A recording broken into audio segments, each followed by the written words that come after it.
with Scott Allen. Hello, I am your host, Scott Allen, and this is Phronesis, Practical Wisdom for Leaders.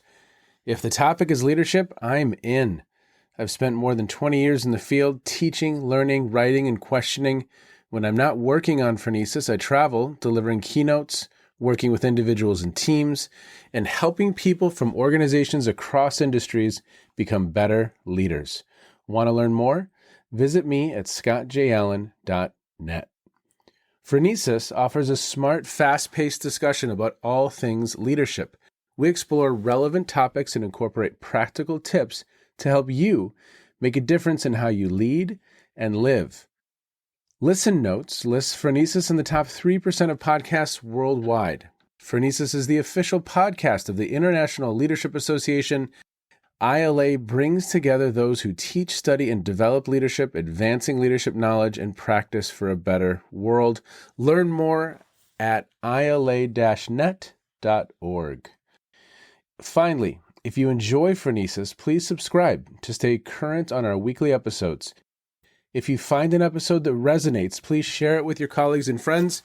And if you want more content, subscribe to my newsletter, The Leader's Edge. The link is in the show notes. As always, thanks for listening. And now, here's today's show. Okay, everybody, welcome to Practical Wisdom for Leaders. Thank you so much for checking in wherever you are in the world. I have a returning guest, the woman with the most appearances on the show, and so I'm always thankful when Barbara Kellerman stops by. She is just such a fun person to have a conversation with. We were just talking before we started recording about the many directions we could take our conversation today because she is a polymath.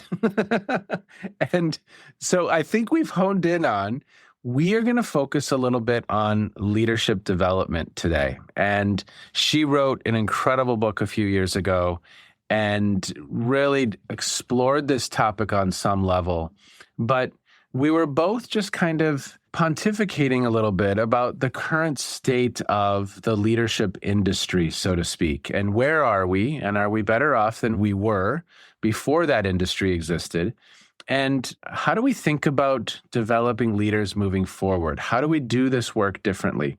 We maybe don't need to throw out the baby with the bathwater, but we probably need to make some adjustments if we're going to do this work really, truly well. So, Barbara, as always, thank you so much for checking in. Appreciate you being here. I trust that you're well. I am well, Scott. And you said I guested many times. That's better than being ghosted many times.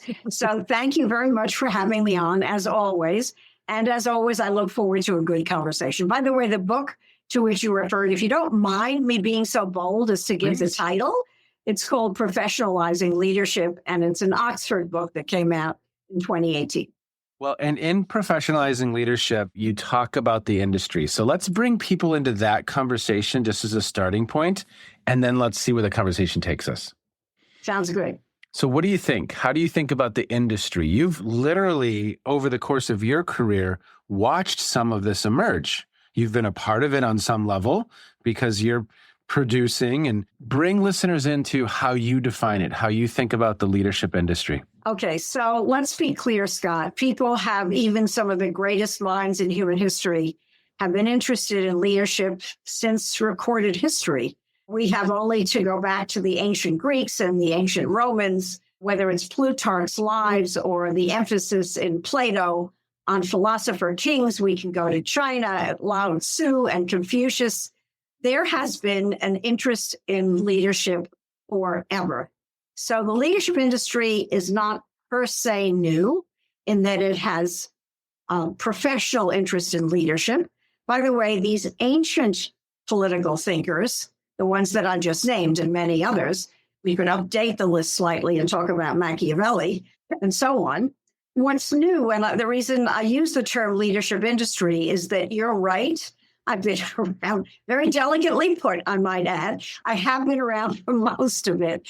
I often started around the year 1980. Obviously, these things don't begin with the strike of a gong, but I would say around 40, 50 years ago, people started being interested in leadership in new and different ways. So business schools were originally founded in the middle of the 19th century to improve leaders or managers. The word leadership was not used then. I think by most accounts, and I include some of the best and brightest, a gentleman by the name of Harvard faculty, a Harvard administrator by the name of Rakesh Khurana has tracked this very, very closely. I think by most agreements, the effort on the part of business schools, again, they began in the middle of the 19th century, well into the 20th, they were trying to develop outstanding leadership cadres. And I think one of the reasons the word leader subsumed the word elite or manager or administrator, you and I know very well, the words get conflated. To this day, they get conflated, which is unfortunate, is because they realized they hadn't done that well, and they were going to now increasingly focus on the person at the top, et cetera, et cetera. So I would say in business schools, schools of public administration, increasingly, some schools had leadership programs, leadership departments. The number of these, as you know better than I, Scott, has proliferated in recent decades. What has not, however, increased is the level, and I'll just talk about the United States, although God knows we could apply the same to Western democracies more generally. What has not increased is people's levels of trust in, faith in, particularly public sector leaders, but interestingly, leaders across the board. Leaders in religion, leaders in education, leaders even in the military who generally do better. So there's been this curious dissonance between the burgeoning of the leadership industry and the decreased level of trust in faith and arguably even performance of people at the top. And the last thing I'll say now is that the reasons for this are complex. I'm not suggesting the leadership industry is to blame for this. What I am, however, suggesting is the leadership industry has not really helped the situation. And from that, I extrapolate that we could do a better job than we do now, to use your term, developing leaders. Yes.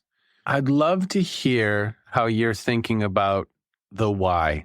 Why haven't we had billions and billions of dollars have been invested? Probably over that period of time, we could get into a T there, maybe, across the world. But billions of dollars have been invested in training and development, whether it's in the educational sector, whether it's in governmental organizations, nonprofits, for-profit businesses, the military. Billions of dollars have been invested. What are some of the reasons you see that we maybe haven't moved the needle to the degree we would hope? So you say we haven't, and of course, we're still not. There's data to show how much money is still being poured into this.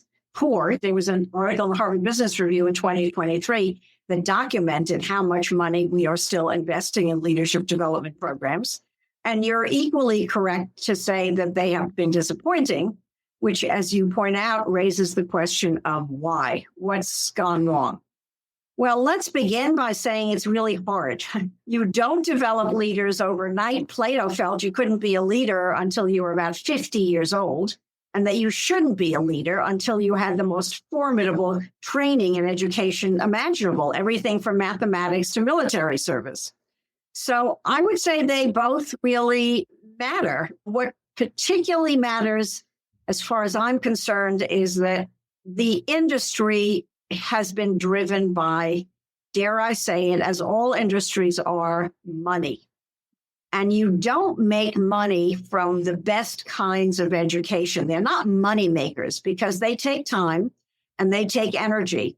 I would say that a lot of the leadership industry is based on the supposition that leadership can be learned relatively quickly and relatively easily. Moreover, they don't bake into most of these programs, which they should. So you can't be a doctor or a lawyer now without continuing your education. It is presumed that if you graduate from medical school in 2025, great. But let's say you get your degree, your medical degree in June of 2025. Nowhere on earth is it presumed that you're done with your education. Continuing education is now baked in, built into virtually all professional trainings. So I would argue that because the industry has been so profitable, in other words, people haven't bitched and moaned about it, if I can use the word bitched on your podcast. Sure. People seem satisfied. They finish a course and they're asked, how did you like the course? They go, this was completely great. And industries will complain about the trader or the training organizations, whether in the private sector, public sector, not-for-profit. They will say, we are not satisfied with what we're getting. We don't feel we're getting a good bang for our buck. But because of the incentives that I mentioned earlier, which is many of these programs are cash cows, nobody really wants to break up the existing model. So years ago, I suggested, actually, I was at Harvard at the time, I suggested that we develop what I call a professional program of leadership, that we emulate and stop treating it like an occupation. We don't even treat it as a vocation where credentialing and licensing is required. You can't be a truck driver without proving your competence, or a hairdresser, whatever. You've got to prove your competence. In leadership, we don't require any credentialing, any licensing, any continuing education. We just somehow magically assume you take my course, you take my executive program, you take my year-long program, and you too will be a leader, and you'll be a wonderful leader. You'll lead wisely and you'll lead well. The professional model is out there. We in leadership do not have to reinvent the wheel. But again, it needs to be an investment of time and energy. But above all, we need thought leaders, and good, primarily, they probably should be at academic institutions where you could easily have a program so that an undergraduate who wants to specialize in leadership takes 2 years of leadership programs as an undergraduate where they get it intellectually, and then they go to a business school or a school of public administration or school of government. They get another year or two, and then they learn how to do it in terms of practice. So it's a combination of theory and practice that, again, every other profession does it. This is not rocket science, but somehow we in leadership have assumed you can learn to lead quickly and easily. And as I said, that is just not possible. Well, and it's so interesting. Yes, when you step back and look at it, to become a master carpenter or a beautician or a pilot or a surgeon or an attorney or a CPA, there's a shared set of definitions. Now, they could be contested, they could be argued, but there's a shared body of knowledge. That body of knowledge is scaffolded in a way that a learner, you could go to karate. Yeah, you start as a white belt and then you end up as a black belt and beyond. And that learning is scaffolded in a way that makes really, really good sense. And again, you might have different methodologies, different perspectives. Do we want to learn through the Suzuki method, or is it another method? It doesn't matter, but at least there's a method. And there's an opportunity for us to not only have the book knowledge, but to potentially develop some skill if it's a surgeon or a pilot. And we're going to have mentors and coaches and get feedback. And then we're going to have experience. So that surgeon is going to be, the heart surgeon will probably be 30 plus before they ever touch a heart. And so you have this, it's just so interesting to me that we're elevating people into positions of authority in organizational life. And you saw it throughout your career where in academia, we take the English professor and make them the university president. And now they are in a leadership role. And it's a totally new skill set and knowledge base that's required of these individuals. It's fascinating what we're doing. It's like looking at me and saying, why don't you go do phlebotomy, Scott? You know a lot about leadership. I'll hurt people. I will injure people. And I think at times how we're currently set up, we're damaging culture. If you look at the Gallup numbers and 70% of how I experience the organization is my direct supervisor, or 2/3 of individuals are actively disengaged at work, we're putting hopefully well-intended people into positions of authority and asking them now to take on this whole new skills, body of knowledge and skill sets that they were never trained for. I feel like I'm taking crazy pills. Am I? You're echoing something that you've seen now in your new life, your non-academic life. You see it, I'm sure, all the time. I gave a TEDx talk recently to a group of medical professionals, and they complained about exactly what you're just saying, which is, speaking of surgeons, you can be a great surgeon, but if you're then, so to speak, promoted to be chair of the surgery department, that involves a whole set of managerial skills where it is somehow assumed that because you're an outstanding surgeon, you can also be overnight an outstanding manager of a large and important department. But that's because we, members of the leadership industry, haven't made clear, haven't ourselves gotten our act together. So, again, if you look at professions such as medicine and law and engineering and teaching, I'm going to go back to your word, Scott, which I think is perfect. They have developed a scaffolding. You can't cut into a human body until you've studied anatomy. Guess what? I need to know anatomy before I actually stick a scalpel into somebody. And we don't demand that at all. In the book that I mentioned earlier, Professionalizing Leadership, the scaffolding that I developed, and it is very much that, because at the bottom, the way I have it, and again, this is just analogous to learning how to be a physician or a lawyer or any of the other professions. First, you get an education. You are taught intellectually to understand that profession of which you hope to become proficient, or indeed a master, a mistress. Maybe you can't say master anymore. So education is at the bottom, meaning first, training, the skill set necessary for your particular profession. The practice part comes next. And the third part, maybe the top of your scaffolding, I call, again, these words are fungible, but I call development. Education, training, and development. What do I mean by development? That to which I earlier alluded, which is simply lifelong learning, which really ought to be built either into the program or into the profession, or both, so that people understand immediately. You want to learn how to lead? You can't assume that when you're given your, at the moment, fantasy credential or license, that it's over. This is a lifelong process, which, by the way, in the military, I single out the American military, which by no means is perfect, but unlike virtually every other organization or institution in America, they get at the academies, at the Naval Academy, at West Point, you take leadership courses, and you're not a leader when you're an undergraduate at West Point. You are learning intellectually about leadership, and then you practice it. You train for it in your younger years, and then you develop yourself as a leader consciously and deliberately, virtually lifelong. Yes. Well, and I think something in there that also, at least for me, connects and resonates is that word development. You could look at it through a Torbert lens or a Keegan lens, but are we also building the habits of mind, whether that's critical reflection, mindfulness? We could go down a list of different terms, but are we increasing the individual's cognitive complexity as well and maturity, so that by the time they're in these positions of authority, there is a level of maturity? But again, that takes a lot of work as well. From a design standpoint, are you designing some of the learning in a way that not only, I know that Keegan does not like this phrasing, but you have vertical development and horizontal development, but are we elevating the person's cognitive complexity as well throughout that experience, so that by the time they have that position of authority, they aren't working out of like a base level perception of the world? Because that's bad. That's not good.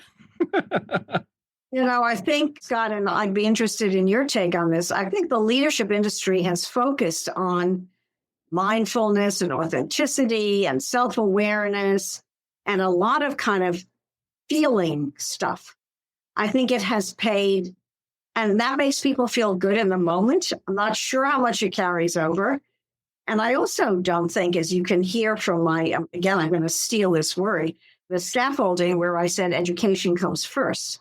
I think mindfulness and self-awareness and authenticity and all that stuff is great, but I think it needs to be built on a foundation where you have some clue as to what leadership is all about. For example, as you very well know, and maybe some of your listeners do too, I always talk about followers. And most leadership courses, they're not about followers. They're so focused on the self, so focused on the leader, that they leave out the part that, guess what? Leadership is a relationship. To be a leader, you need at least one follower. And what does that say? That word follower is, first of all, it's a complicated word. We're not going to go into that now. But the point is that when something is so focused on the self and self-improvement, it is natural to lose sight of the other. That is just not a good idea in this day and age, especially in this day and age when the changing culture and the changing technologies have made followers, meaning others, a far noisier, more obstreperous group to manage than they have ever been before in human history. So to talk about leadership without talking about followership is another thing that to me makes very little sense. Yeah. And I was literally having a conversation recently with a gentleman who does talent development at Intuit. So he's in Palo Alto and has worked at Tesla, has worked at Microsoft. Very, very interesting conversation we had. This kind of is an offshoot of what you just said about leader-follower, leadership being elevated and centered. He went to Cornell. His Ph.D. was on Avolio and Bass's work. So he was talking about the full-range leadership model. He said, we tend to skip over the contingent reward, management by exception, the blocking and tackling of delegating, accountability, getting work done, driving work forward, and going straight to the 4 I's of transformational leadership, the sexy part. But he said, we're spending a lot of time helping our leaders understand some of the base level management tasks that need to happen. So we also center leadership over some of the foundational skills that an individual is going to need to know to be successful in their role. Does that make sense? Do you agree? Makes a lot of sense. I mean, look at leaders in different industries and leaders in different sectors, leaders in religion, leaders in, as we're speaking in the middle of March 2025. Leaders in higher education are a good example because they have been so overwhelmed in the last few years, partly because of the changing culture and changing technology, partly because of October 7th, partly now because of the Trump administration. They are caught in so many different prevailing winds. And because they were kind of out of touch with their various constituencies before any of this happened, they exist. There are leaders of colleges and universities who navigated this terrain very well. But to say the obvious, the Ivy League leaders have generally not been among them. And before this conversation, Scott, I was reading about the interim president of Columbia University. She is caught now really in an impossible series of headwinds, whether it's from the Trump administration or whether her own faculty, where there's virtually a civil war taking place, where students are intimidated. Dare they even speak up without worrying if they are on a green card or something about being arrested? It's an impossibly difficult task. And leaders like these have simply not been trained, educated, sensitized, taught to understand. And I'm now going to go to the third part of the triad, which is the context within which they're operating. And this context didn't start on October 7th, nor with the Trump administration.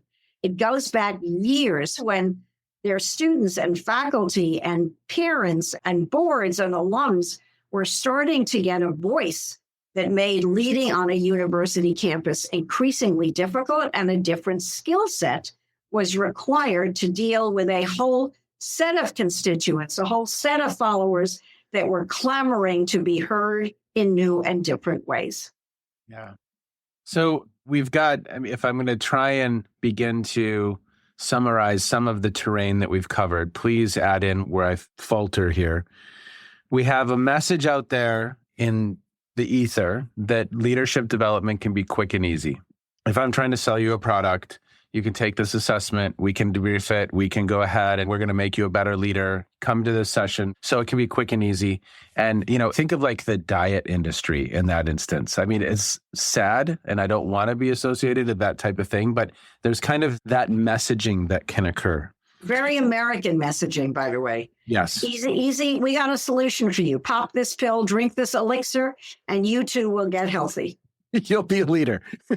We should invent that, Barbara. We could, I don't know what we would call it. We'd be rich. That's great. I love it. So that's our challenge. And the dollar and capitalism and that whole kind of context within which we exist. And we also struggle a little bit with how a shared language, perceiving ourselves as a profession, having continuing education, putting people into positions of authority who are not prepared to do the work they are now being asked to do, And we've not scaffolded that body of knowledge in a way. And again, sometimes I'm in courses with juniors in college and we're talking about complexity theory. That might be fine, but is that the appropriate, have we done the scaffolding before that to really get to this point? That's an interesting question. And do we have any sense of how that scaffolding works? And I think another challenge here is time. And in organizational life, you have a lot of professionals that are time starved, or you have individuals that may not be able to give the time. If we think about the time it takes to create a pilot or a surgeon, then we may not have that. So that's a natural headwind that we're facing. Time, resources for that faculty member to truly be elevated to a president who's ready and has the political skill and the contextual awareness to really navigate that situation at Columbia with a certain sense of grace. That's difficult too. What else am I missing here?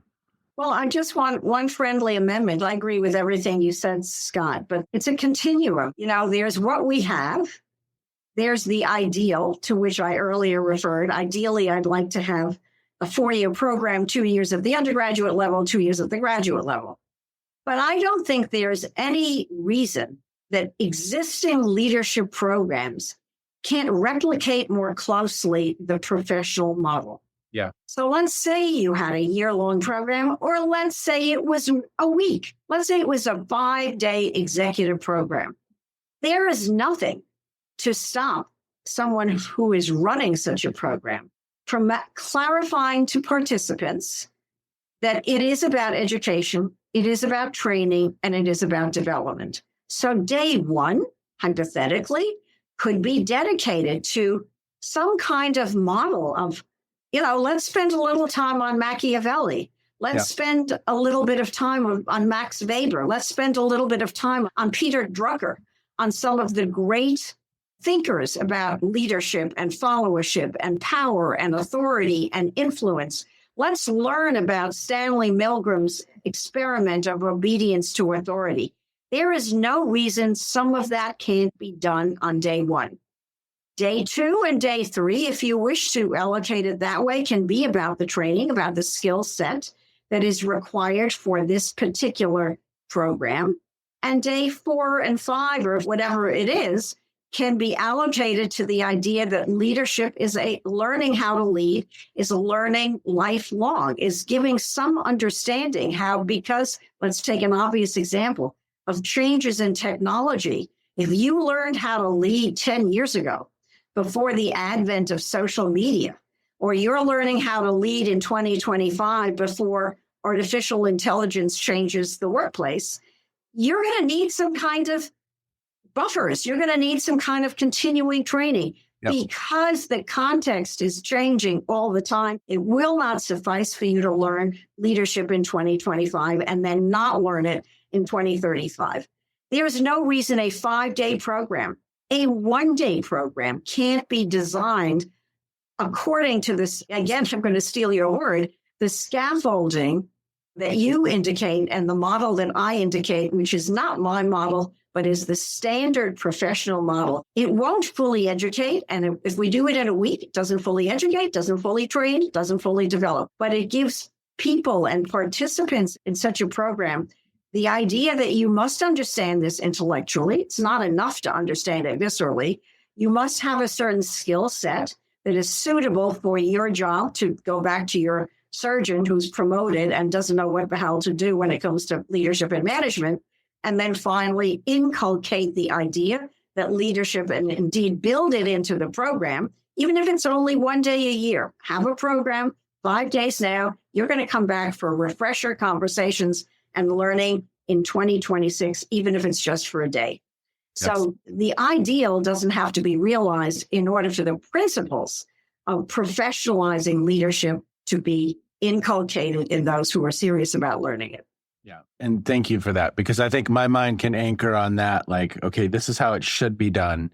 And you're suggesting we can make subtle shifts now that help live into that. And I think that's super helpful. And I think there's this other thing too of like, we tend to center the leader and not the followers in the context, your system. We tend to center leadership and not management. We tend to center positive forms of leadership And as you've written about and been kicking and screaming and dragging us into conversations, you mentioned Machiavelli, we need to understand the continuum of different approaches that are used to get the work done. I think as an industry, we can be very, very, very bent towards dandelions, chocolate bars, and warm fuzzies versus the real blocking and tackling and some of the violence. I know you've written about violence in recent times on your blog. There's a continuum here of how things have been done throughout world history, some of which are horrible to think about, but we have to be aware of them, know of them, and if we don't, we might be vulnerable. It's about recognizing the world for what it really is as opposed to what it ideally is sold to be. And much of the leadership industry is in this perfect universe without serious attention to malevolence, ineptitude, et cetera, but we have only to know what's happening in the world today. And I'm not talking about domestically or internationally or in business or in politics, but there's a lot of bad stuff going on out there. And to make believe that it is not and to not address it, at least tangentially, strikes me as a mistake, especially for people who really want to lead others and manage others and presumably make the world a better place. Yep. Well, Barbara, I am so thankful for your mind and your wisdom. And well, me too, actually. So that makes two of us. I hate to be mindless. I hate to be without my mind. That would not be good if Barbara, no, we don't want a Barbara that is mindless. No, we want exactly. Barbara's mindful presence. I always love our conversations. And as we begin to wind down our time, I always ask, what have you been listening to or reading, or what's caught your attention in recent times that listeners might be interested in? It could have something to do with what we've just discussed. It may have nothing to do with what we've just discussed. Well, this has nothing to do, at the most obvious level, that what I'm going to mention has nothing to do with what we've just discussed. But I love going to the movies. I'm a big moviegoer, and I actually like going to the movies. Here's how old I am. I like going to the movies outside my living room in a darkened theater. Oh, what? So I saw a movie a couple of months ago, and I came out and I said, I think this is a really good film. I might want to see it again, which I virtually never do. But a few days ago, I saw it again. And it is about leadership and followership, but it is also about love and sex and so much more. I'm saying nothing novel because it just won the Oscar for the best film of the year. It is Anora, but it is so idiosyncratic and so creative. The guy who wrote it and directed it and was responsible for it in every possible way is a guy named Sean Baker. Keep your eyes on him. If he is not a leader in the arts, I do not know who is. I commend him to you as a leader in the arts. I commend the film to you as a fabulous mix of farce and tragedy. It's not easily replicated. So thanks for giving me. Oh. By the way, I have not invested in Anora. I have nothing to gain from this except to try to get you to see it. It's just a terrific movie, if possible, again, in a darkened theater, if need be, online. Oh, well, I'm excited because you've intrigued me now. I haven't seen it. I hadn't seen really many of the films that were nominated. A Real Pain, I did see that with Kieran Culkin. And he did a very nice job. That was a good film. But Anora. Okay, I'll put that in the show notes. Anora. Thank you so much, Scott. As always, great to talk to you. I love your new I don't know how many of you know what Scott looks like, but he's more hirsute than he used to be. Devastatingly handsome. Lovely to talk to you, Scott. I love talking with you because you always use 2 or 3 words. I don't know what they mean, but I need to go look them up. So I'm excited. Hirute means hairy, if you must know. Take care, Scott. Thank you so much for the conversation. Bye. Bye-bye. Longtime listeners know that I always love my conversations with Barbara Kellerman. She is just so much fun to be in dialogue with.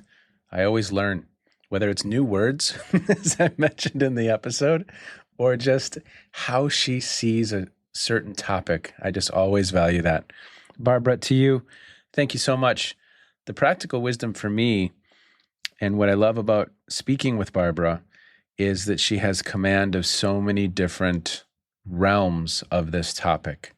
And so if you want to display your passion and enthusiasm, are you just incredibly well-read and incredibly well-versed in a number of different nooks and crannies of the conversation, and certainly Barbara is. If you have not oriented yourself towards the ILA conference in Prague, jump over to the ILA's website. There is a link in the show notes, and start planning to be with us in Prague. As always, everyone, take care. Be well. Bye-bye. You have just finished another episode of Practical Wisdom for Leaders with Scott Allen. To contact me, visit scottjallen.net or send me a note at scott@scottjallen.net. I'm also on LinkedIn, so let's connect. If you have feedback, I'd love to hear it. And as always, thank you so much for listening. And now here's my daughter, Emily, with the outro.